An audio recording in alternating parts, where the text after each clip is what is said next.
Channel.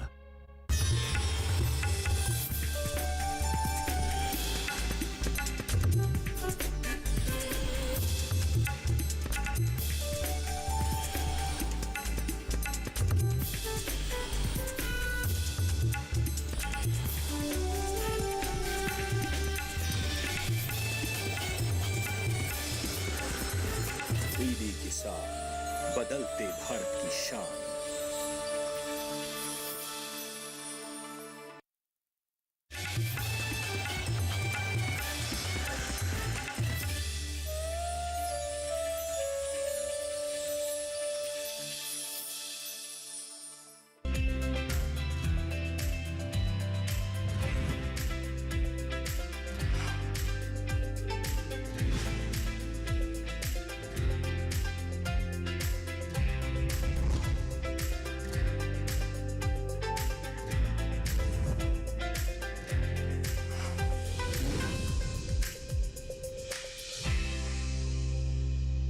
नमस्कार, आप देख रहे हैं दूरदर्शन किसान।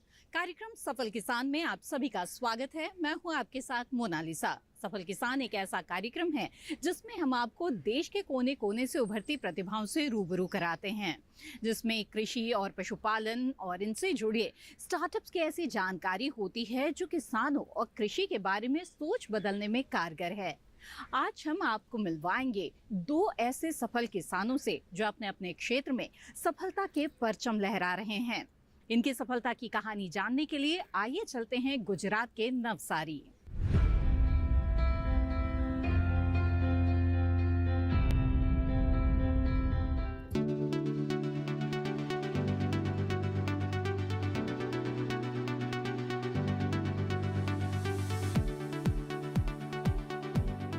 हरियाली से भरे खेत में चहलकदमी करते ये है हमारे आज के सफल किसान जयेश भाई।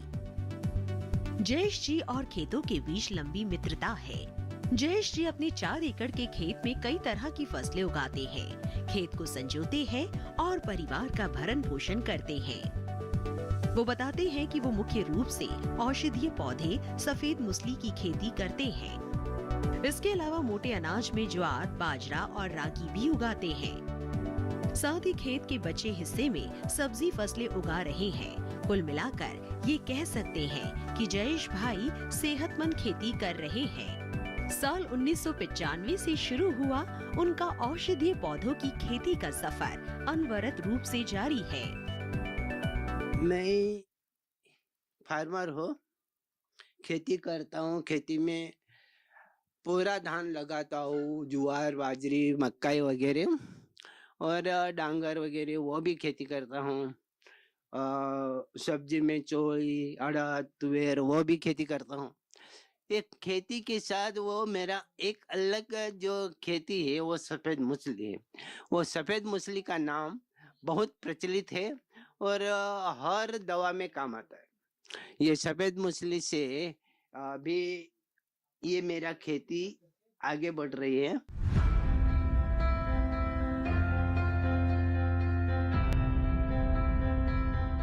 जयेश जी की बागवानी के बारे में विस्तार से जाने। आइए इससे पहले जान लेते हैं सफेद मूसली के बारे में।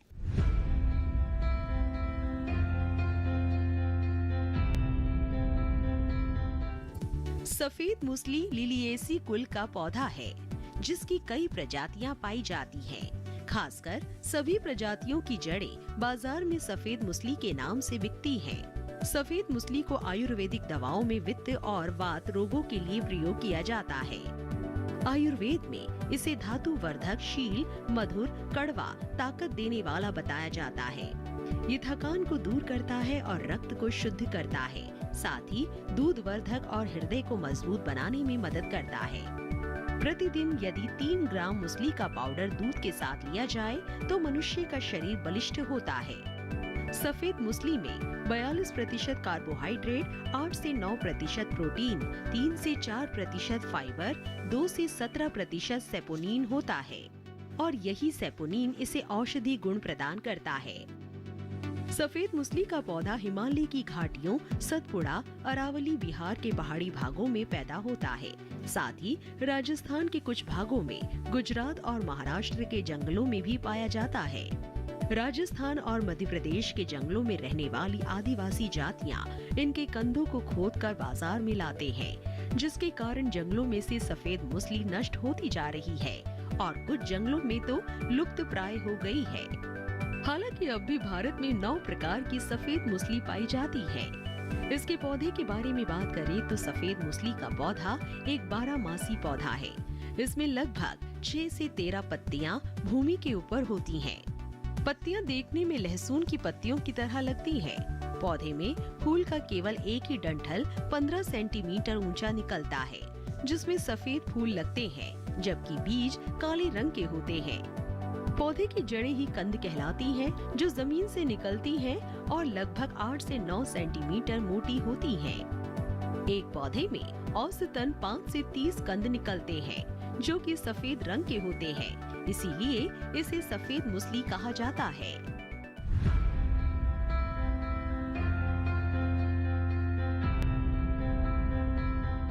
आइए अब जानते हैं जयेश जी सफेद मूसली की खेती कैसे करते हैं।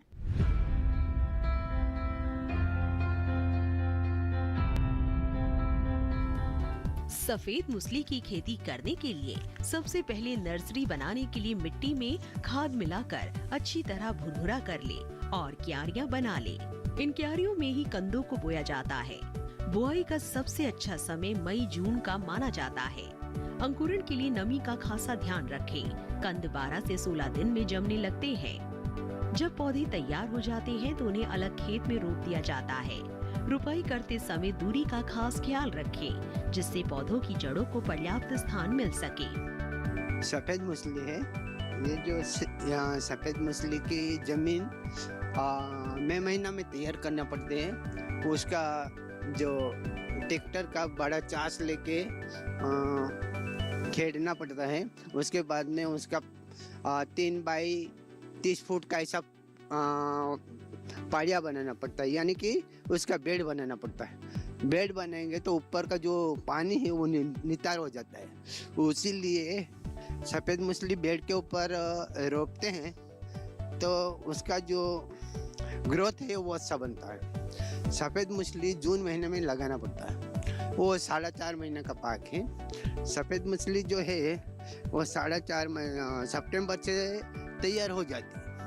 जिसको ज़रूरत है वो उसको निकाल के उसका छिलटा निकाल के बेच सकते हैं। उसका भाव पहले सितंबर में लगभग 1000 के 1200 के आसपास रहता है। और यहाँ हमारे जो गांव है, गांव में फेरिया दूर दूर से लेने के लिए आते हैं। उसको मार्केट जाने की ज़रूरत नहीं है, हाट बाज़ार में भी बेचते हैं, फेरिया भी लेके जाते हैं और व्यापारी भी आते हैं, तो बाजार जाने की ज़रूरत नहीं।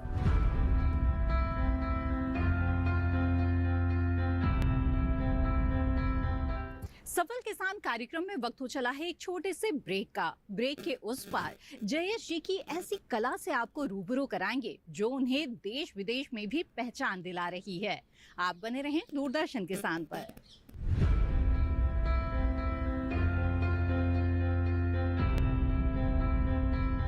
रोज सब्जी का स्वाद बढ़ाए और घर वालों का प्यार पाए। गोल्डी सब्जी मसाले, जहाँ जाए रिश्ते बनाए गोल्डी मसाले।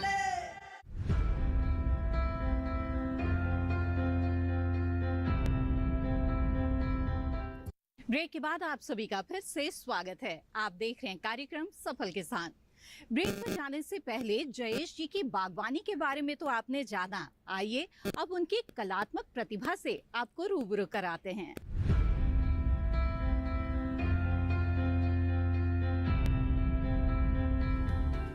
कैनवास पर बिखरे ये रंग ग्रामीण जीवन की कहानी बयां कर रहे हैं। खेतों में समय समय पर होने वाली सस्य क्रियाओं को जयेश जी ने अपनी कल्पना के पंख लगाकर बेहद खूबसूरत बना दिया है। महज शौक के लिए बनाई गई इन पेंटिंग की आज देश विदेश तक मांग है। जयेश बताते हैं कि ये पेंटिंग वारली कला से प्रेरित होकर बनाई गई है। हालांकि पहले इन्हें आटे में रंग मिलाकर बनाया जाता था, लेकिन बदलते दौर में एक्रेलिक रंगों का इस्तेमाल होने लगा है। यहाँ हमारा बाप दादा से ये वारली लोग इधर गांव में रहते थे, तो ये पहला धान जो पकता था तो वो दरवाजा के ऊपर वो चित्र बनाते थे। तो वो जो चित्र बनाते थे पूरा गांव देखने के लिए आता, वो देख के जाता, जब भी वो पूरा धान नया पाक खा सकते थे। तो उसके बाद में वो पीढ़ी चला गई, लेकिन हम अभी आए तो ये जो वारली पेंटिंग है वो पहले आटा से बनाते थे, हम अभी कलर से बनाते हैं। कलर से ये एशियन पेंट है, एक्रेलिक कलर है, वो पूरा लेके ऐसा पेंटिंग बनाते हैं कागज के ऊपर, कैनवास के ऊपर। और जो हमारा जो पेंटिंग है वो हमारा पेंटिंग देश विदेश में गया है।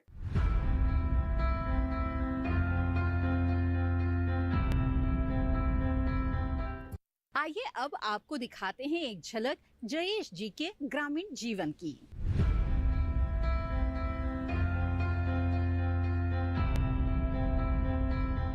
खेतों में दिन भर की जी तोड़ मेहनत और उसके बाद सुकून की रोटी। लेकिन जयेश भाई की रसोई में कोई ऐसी वैसी रोटी नहीं बन रही, बल्कि वो मोटे अनाज से बनी रोटी का सेवन करते हैं। इस समय चूल्हे पर चढ़े तवे पर रागी से बनी रोटी पक रही है। रागी हमारे शरीर के लिए कई तरह से फायदेमंद है। रागी में कैल्शियम की मात्रा सर्वाधिक पाई जाती है, जिसका उपयोग करने पर हड्डियां मजबूत होती हैं। रागी बच्चों व बड़ों के लिए उत्तम आहार हो सकता है। इसमें प्रोटीन, वसा, रेशा व कार्बोहाइड्रेट्स प्रचुर मात्रा में पाए जाते हैं। साथ ही विटामिन जैसे थायमिन, राइबोफ्लेविन, नियासिन और जरूरी अमीनो अम्ल की प्रचुर मात्रा पाई जाती है, जो कि शारीरिक क्रियाओं के लिए जरूरी होते हैं। ये रागी की रोटी ही इधर चलती है। ये रागी की रोटी बना के खेत में लेके जाते हैं और उसके साथ जो चटनी है वो उसके साथ भी खा सकते हैं, सब्जी के साथ भी खा सकते हैं। और ये उसमें कैल्शियम ज़्यादा है। ये हम उसका आदर डालते हैं, आदर के ऊपर उसका रागी का बीज डालते हैं और वो उखेड़ के वो लाइन में भी रोप सकते हैं और ऐसे भी डाल के रोप सकते हैं। हमारे खेतों से उसमें रागी दो जात की आती है, एक वाइट है और एक लाल है। और दोनों में अच्छा है खाने के लिए। और उसमें क्या है, खातर की जरूरत नहीं, ये खातर बिगर की रोटी है, बनाई है। जयेश जी बताते हैं कि समय समय पर सरकार का पूरा सहयोग मिला है।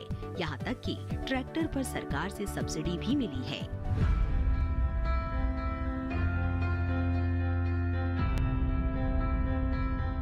इस मिलीजुली खेती से जयेश जी कितना मुनाफा कमा लेते हैं और इस सफर के दौरान उन्हें सरकार का कितना साथ मिला, आइए जानते हैं।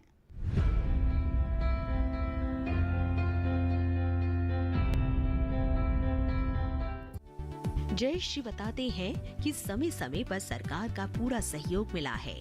यहाँ तक कि ट्रैक्टर पर सरकार से सब्सिडी भी मिली है। वहीं बेहतर खेती के लिए नवसारी कृषि विश्वविद्यालय के विशेषज्ञों ने पूरा सहयोग दिया है। चाहे उन्नत किस्म हो या सही रखरखाव, विशेषज्ञ हर समस्या के समाधान के लिए साथ खड़े रहे हैं। जयेश जी अपनी सफल खेती से सालाना 5 लाख तक का मुनाफा कमा लेते हैं। वो बताते हैं उनकी कृषि में औषधीय पौधों की खेती टर्निंग पॉइंट थी, जिसने आय में इजाफा किया। उनकी इस राह में आप वो अकेले नहीं है, बल्कि करीब 3200 किसान साथ है, जो संगठन बनाकर खेती की बाधाओं को पार कर रहे हैं। ये सरकार से वन औषधि बोर्ड से उसके लिए सब्सिडी भी है, बागायत से भी सब्सिडी है। उसके लिए 2 जगह से सब्सिडी मिल रही है। और मार्केटिंग की कोई चिंता नहीं, कारण कि उसमें खातर की जरूरत नहीं, रोग उसमें आता नहीं। रोग रुकावट कुछ है ही भी नहीं। और ये सफेद मूसली है 3 साल तक एक खेत में कर सकते हैं। 3 साल के बाद खेतर चेंज करना पड़ता है।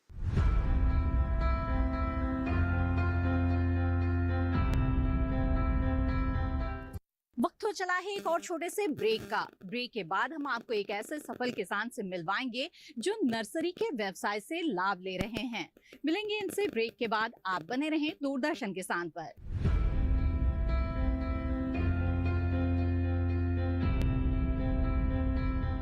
रोज सब्जी का स्वाद बढ़ाए और घर वालों का प्यार पाए। गोल्डी सब्जी मसाले। जहाँ जाए रिश्ते बनाए गोल्डी मसाले।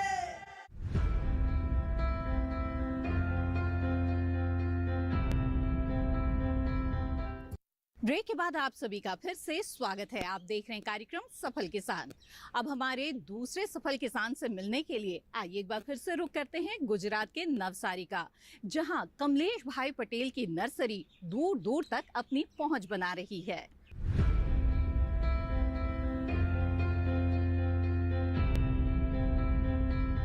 खूबसूरत फूलों के बीच सजी इस नर्सरी के मालिक है कमलेश भाई, जो बीते 10 सालों से इसे संवारने का काम कर रहे हैं। उनकी मेहनत पौधों की रंगत देखकर ही पता चल जाता है कि किस तरह से वो इसका रखरखाव करते हैं।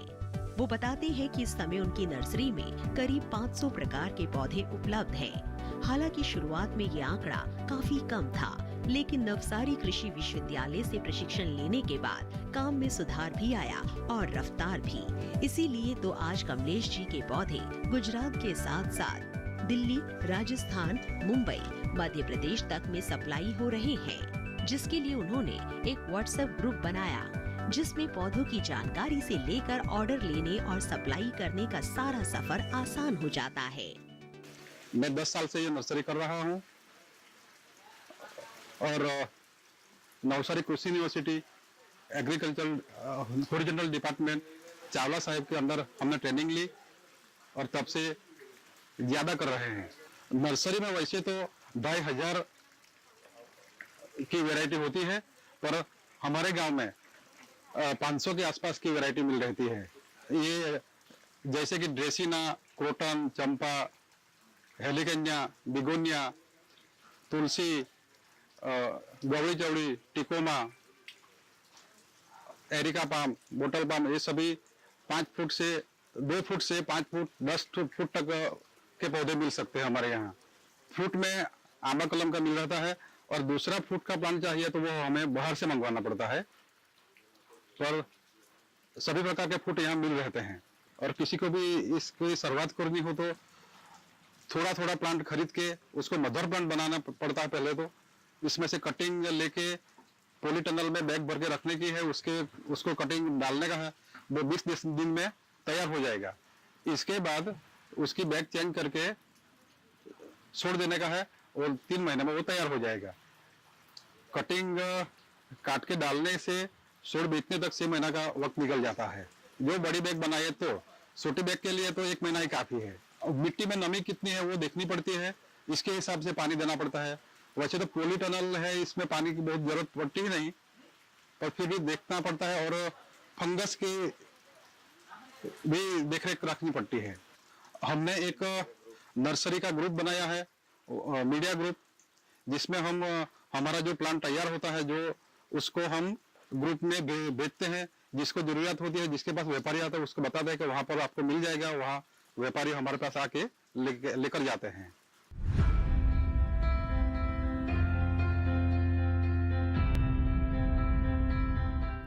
कमलेश जी जो सफल नर्सरी तैयार करते हैं वो मुख्य रूप से पॉली हाउस या नेट हाउस में ही करते हैं। इसकी क्या वजह है, आइए उन्हीं से जानते हैं।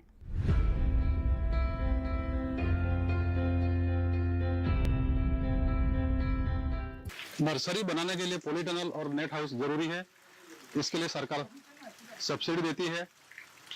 पॉलीटनल में कोई भी सीजन में कोई भी प्लांट हम तैयार कर सकते हैं और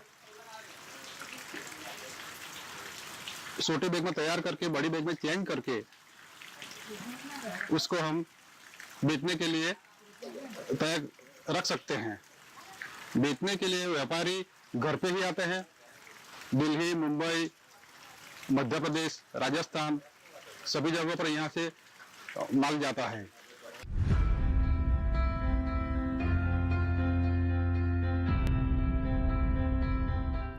तो जाना आपने कि कमलेश जी ने क्यों पॉली हाउस में ही नर्सरी तैयार करने की सोची, लेकिन इन्हें नर्सरी खोलने का आइडिया आया कैसे?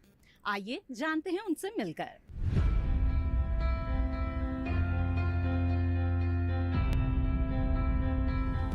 कमलेश जी की 2 बीघा में फैली नर्सरी उन्हें उनके शिक्षक से विरासत में मिली है। पहले उनके शिक्षक इसे संभाला करते थे, लेकिन उनके जाने के बाद पूरी जिम्मेदारी कमलेश जी पर आ गई, जिसे उन्होंने बखूबी संभाला भी और बढ़ाया भी। कमलेश जी का मानना है कि आज का युवा सोशल मीडिया का सही इस्तेमाल करके और ट्रेनिंग लेकर बेहतर काम कर सकते हैं।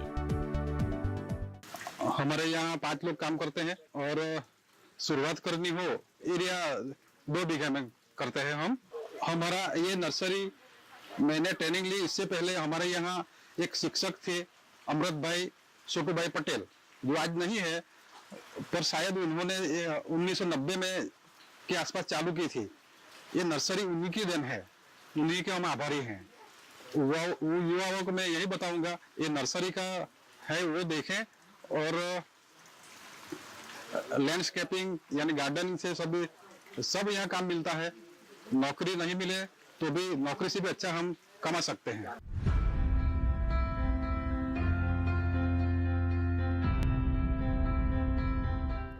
कमलेश जी जैसे किसानों और युवाओं को राह दिखाने में नवसारी कृषि विश्वविद्यालय की बेहद ही सराहनीय भूमिका रही है। आइए विश्वविद्यालय के कुलपति से जानते हैं कि वो किसानों को किस किस तरह की ट्रेनिंग और मार्गदर्शन देते हैं।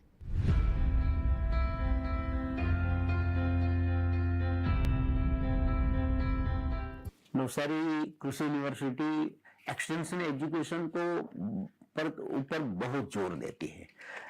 आपने शायद देखा होगा कि हमारे ये किसानों के पास जो यूनिवर्सिटी के बारे में जो जानकारी है वो इसी की वजह है, उसी का परिणाम है। तो हमारे पास आज हमारे पूरे इस यूनिवर्सिटी जुरिडिक्शन में हमारे पास 5 केवीकेस है। केवीकेस किसान कृषि विज्ञान केंद्र, और 2 जो है वो एक गुजरात यूनिवर्सिटी का और एक बायफ का, मतलब 7 जिले में 7 कृषि विज्ञान केंद्र कार्यरत है। अभी इसकी पहली शुरुआत बहुत पहले 1978 में सरदार स्मृति केंद्र यहाँ एक सेंटर है, जहाँ पे हम किसानों के लिए बहुत सारी जो भी माहिती उनको देना है, जो भी टेक्नोलॉजी देना है, उसके फोटोग्राफ हो, उसके स्कल्पचर हो, उसके जो वेराइटीज के जो दाने हो, उस सब उसको डिस्प्ले किया है। और इसी ये पब्लिक प्राइवेट मोड पे किसानों के पैसे से ये सरदार स्मृति केंद्र बनाया है। और हमारे पास यूनिवर्सिटी इलाके में 17 सेंटर पे जो टेक्नोलॉजी से सज्ज हमारे खेत भी हो, टेक्नोलॉजी भी हो, उसका हम किसानों को बताने के लिए हमारे 17 सेंटर चल रहे हैं। हम जहां तक एक्सटेंशन का सवाल, हम 9 तरीके के अलग अलग सर्टिफिकेट कोर्स भी चला रहे हैं। 14 और विभिन्न तरीके के शॉर्ट टर्म कोर्स भी हम चला रहे हैं। वोकेशनल कोर्सेज भी संचालित हो रहा है। इसी माध्यम से हम एक्सटेंशन का काम कर रहे हैं। हमारा मेन फोकस जो है वो, तो देखा आपने कृषि के क्षेत्र में किया गया थोड़ा सा बदलाव किस तरह से आपको अच्छा खासा लाभ दे सकता है।